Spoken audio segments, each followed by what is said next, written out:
Hey everyone, welcome back to the channel. Today, we're taking a deep dive into the magic of a player who wasn't just a footballer, but an artist, a magician, and the source of pure joy. I'm talking, of course, about the one and only Ronaldinho Gaucho.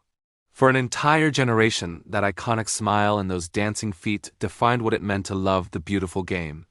But here's the thing, many players have been great. We've seen incredible goal scorers, unbreachable defenders, and midfield generals who control the game like a chess master. Yet there's a special kind of magic that Ronaldinho possessed.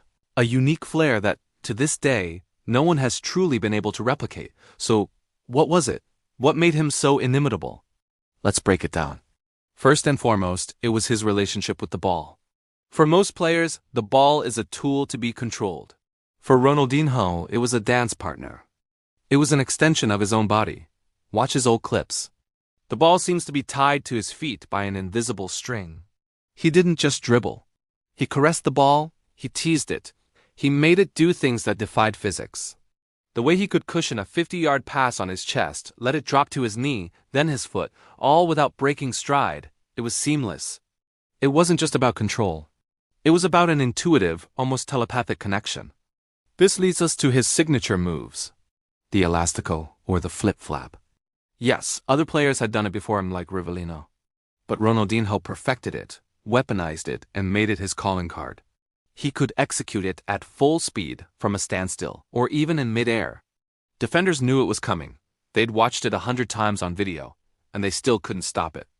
The speed of the execution, the subtle shift of his body weight. It was a piece of performance art designed to humiliate defenders in the most beautiful way possible. Then there was the no-look pass.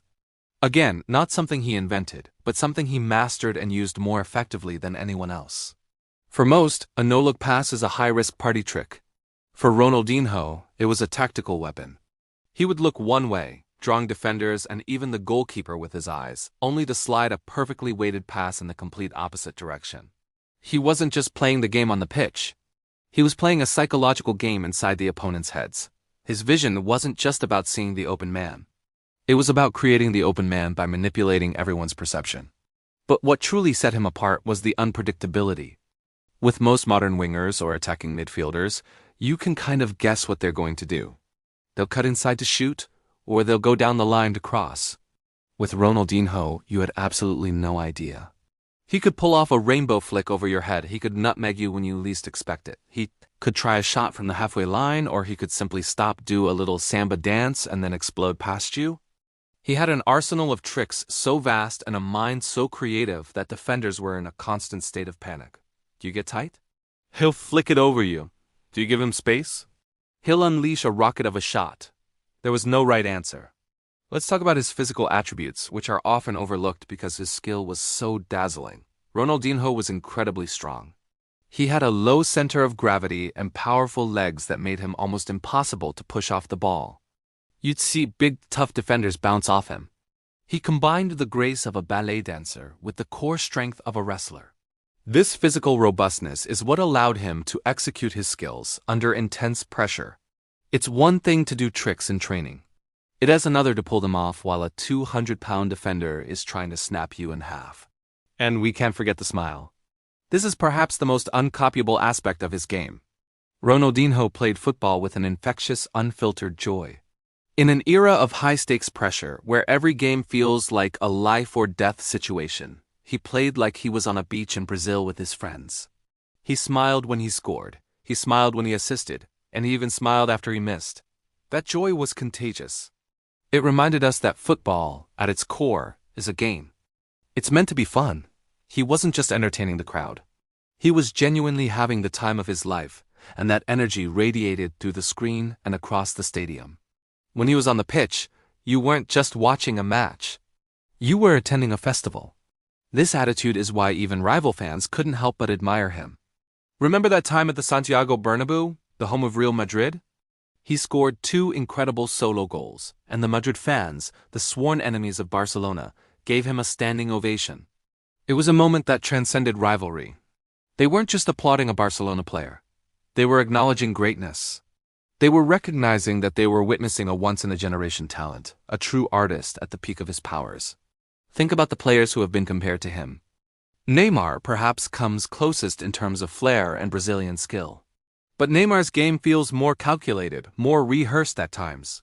Other players have the tricks, the step-overs, the flicks, but they use them as part of a system. For Ronaldinho, the tricks were the system. His entire game was built on instinct, improvisation, and audacity. He was a jazz musician in a world of classical orchestras. While everyone else was playing the notes on the page, he was creating a whole new melody on the fly. His career at the absolute top was relatively short. For about 3 to 4 years at Barcelona, he was untouchable, the undisputed best player on the planet. Some might see this as a flaw, but in a way it adds to his mystique. He was like a beautiful supernova. He burned brighter than anyone else, and then he faded. But the light from that explosion, the memories he created, will last forever. He gave us moments that will be replayed for centuries. The toe-poke goal against Chelsea, the free kick that looped over David Seaman, the countless moments of skill that made you jump out of your seat and ask, did he really just do that? So, can his magic be copied? The simple answer is no. You can teach a player to do an elastico. You can train them to improve their passing vision. You can build up their strength. But you can't teach that innate, childlike joy. You can't replicate that spontaneous creativity, and you can't bottle that infectious charisma. Ronaldinho was a perfect storm of technical brilliance, physical power, and pure, unadulterated happiness. He wasn't just playing football. He was expressing himself. The pitch was his canvas, and the ball was his brush. And the masterpiece he painted is one that will never, ever be recreated. He reminded us all why we fell in love with the game in the first place. What are your favorite Ronaldinho moments? Let me know down in the comments. I could talk about this all day. Thanks so much for watching, and if you enjoyed this trip down memory lane, don't forget to like, subscribe, and hit that notification bell so you don't miss our next video. See you in the next one.